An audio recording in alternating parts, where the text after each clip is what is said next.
आज हम computer network के बारे में पढ़ेंगे। कंप्यूटर नेटवर्क है क्या, कंप्यूटर नेटवर्क होता क्या है, इस चीज़ को हम समझें। तो जो कंप्यूटर नेटवर्क है इसके विकास की शुरुआत कब से हुई थी, कहाँ से हुई थी, ये हम देखें। सबसे पहले तो कंप्यूटर नेटवर्क था तो 1960 के दशक में, 1960 के दशक में एक्चुअली ये था हमारा 2 सितंबर 1969, 2 सितंबर 1969 में कैलिफोर्निया यूनिवर्सिटी के प्रोफेसर थे लियोनार्ड क्लीनरॉक।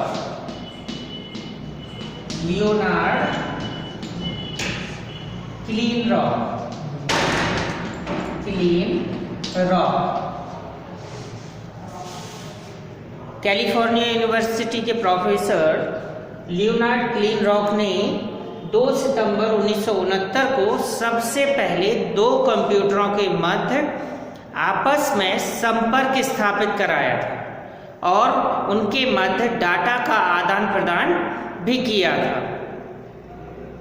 तभी से हमारे कंप्यूटर नेटवर्क जगत की शुरुआत होती है और लियोनार्ड क्लीनरॉक को कंप्यूटर जगत तथा इंटरनेट का जनक माना जाता है। इन्हें कंप्यूटर नेटवर्क का हम जनक भी कहते हैं।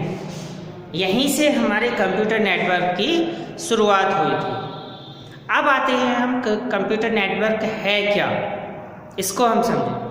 तो कंप्यूटर नेटवर्क क्या होता है कि 2 या 2 से अधिक कंप्यूटरों को किसी माध्यम के द्वारा, अब माध्यम में हमारा तार माध्यम भी हो सकता है और बेतार माध्यम भी हो सकता है। बेतार माध्यम का मतलब है सिग्नल्स, ठीक है। तो तार माध्यम अथवा बेतार माध्यम अर्थात सिग्नल्स के द्वारा हम कंप्यूटरों को आपस में कनेक्ट करते हैं, आपस में जोड़ते हैं और फिर उनके मध्य हम डाटा तथा सूचनाओं का आदान प्रदान करते हैं। यही हमारा कंप्यूटर नेटवर्क कहलाता है। 2 या 2 से अधिक कंप्यूटरों को किसी माध्यम के द्वारा आपस में जोड़ना और उनके मध्य डाटा और सूचनाओं का आदान प्रदान करना ही कंप्यूटर नेटवर्क कहलाता है। कंप्यूटर नेटवर्क में हम अधिकतर तार माध्यम के रूप में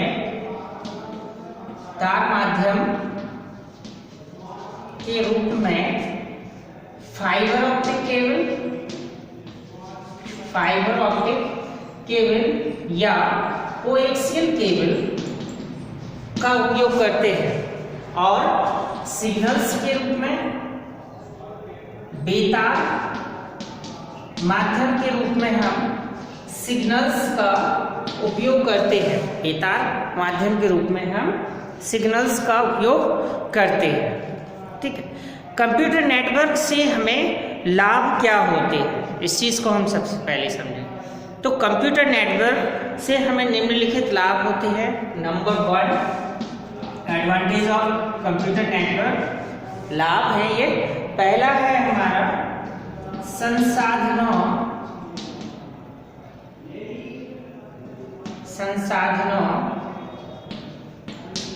का साझा उपयोग।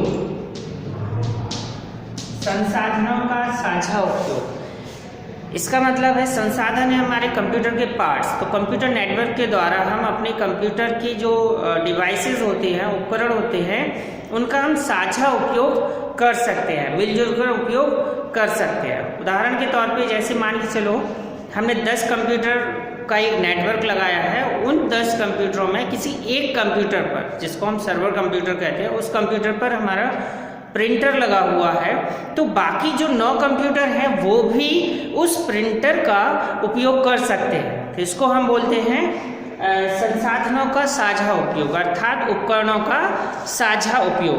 दूसरा पॉइंट आता है हमारा, ये पहला पॉइंट था। दूसरा पॉइंट आता है सूचनाओं का साझा उपयोग। देखिए अभी तो हमने उपकरणों का साझा उपयोग किया था, अब हम सूचनाओं का भी साझा उपयोग कर सकते हैं कि सपोज करो कोई सूचना है वो हमारे किसी एक कंप्यूटर पर स्टोर है, हम किसी दूसरे कंप्यूटर पर बैठे हैं तो उस कंप्यूटर पर बैठे बैठे ही हम अन्य कंप्यूटर से किसी भी प्रकार की सूचना को अपने कंप्यूटर पर ला सकते हैं और उसका उपयोग कर सकते हैं। तो ये होता है सूचनाओं का साझा उपयोग। फिर है इसमें जानकारियों का वितरण। जानकारियों का वितरण, तो देखिए जानकारियों का वितरण का मतलब है कि हमारे कंप्यूटर्स में यदि कोई जानकारी है या कोई सूचना है तो उसको हम अन्य 10 कंप्यूटरों को और भेजना चाहते हैं तो हम एक ही बार में उन 10 कंप्यूटर्स पर उस सूचना को भेज सकते हैं। तो वो कहलाता है हमारी जानकारियों का वितरण, यानी कि कंप्यूटर नेटवर्क के द्वारा हम जानकारियों को एक कंप्यूटर से दूसरे कंप्यूटरों पर आसानी से भेज सकते हैं। इसके बाद है हमारा जानकारियों, चौथा है सूचनाओं की विश्वसनीयता।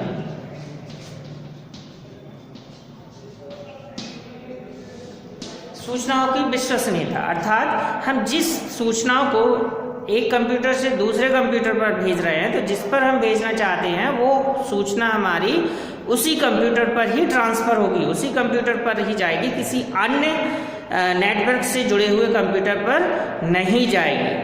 ठीक है। और अगर मान लो कोई व्यक्ति हमारे कंप्यूटर पर जो सूचना उपलब्ध है और कोई दूसरा अन्य व्यक्ति हमारे कंप्यूटर से जुड़कर सूचना को देखना चाहता है तो वो भी हमारी परमिशन के बिना उसको नहीं देख सकता है। कैसे? उसको हम जो भी हमने सूचना फाइलों के रूप में होती है तो उस फाइल में हम पासवर्ड डाल सकते हैं, पासवर्ड के द्वारा उसको प्रोटेक्ट कर सकते हैं और जब किसी दूसरे व्यक्ति के पास हमारा पासवर्ड होगा तभी वो हमारी सूचना को देख सकेगा। तो इसलिए हम कह सकते हैं कि कंप्यूटर नेटवर्क में सूचनाओं की विश्वसनीयता भी बनी रहती है। इसके बाद है हमारा मितव्ययिता। मितव्ययिता का मतलब होता है कि इकोनॉमी। कंप्यूटर नेटवर्क लगाने से हम अपने कंप्यूटराइजेशन में जो खर्च की कमी भी कर सकते हैं। जैसे फॉर एग्जांपल हमने 10 कंप्यूटर लगाए हुए थे तो 10 कंप्यूटर को पूर्ण रूप से हमें लगाना पड़ेगा। तो 10 कंप्यूटर के लिए हमें प्रिंटर 10 प्रिंटर भी चाहिए होंगे, 10 स्कैनर, 10 स्पीकर, 10 यूपीएस, हर चीज़ 10-10 चाहिए होंगे। लेकिन कंप्यूटर नेटवर्क में यदि हम ये सारी एक्सटर्नल जो चीज़ें हैं उन सबको एक कंप्यूटर में कनेक्ट कर दें, बाकी 9 कंप्यूटर्स में कनेक्ट ना भी करें तो भी वो 9 कंप्यूटर हमारी उन सभी चीज़ों का उपयोग उस कंप्यूटर के द्वारा कर सकते हैं। ठीक है। तो ये होता है मितव्ययिता अर्थात कंप्यूटराइजेशन में खर्चे की कमी, हम लागत में कमी कर सकते हैं कंप्यूटराइजेशन में। ये हमारा कंप्यूटर नेटवर्क के बारे में हुआ, कंप्यूटर नेटवर्क और उसके लाभ के बारे में हुआ। अब अगली क्लास में हम आपको इसके प्रकार के बारे में और बताएंगे।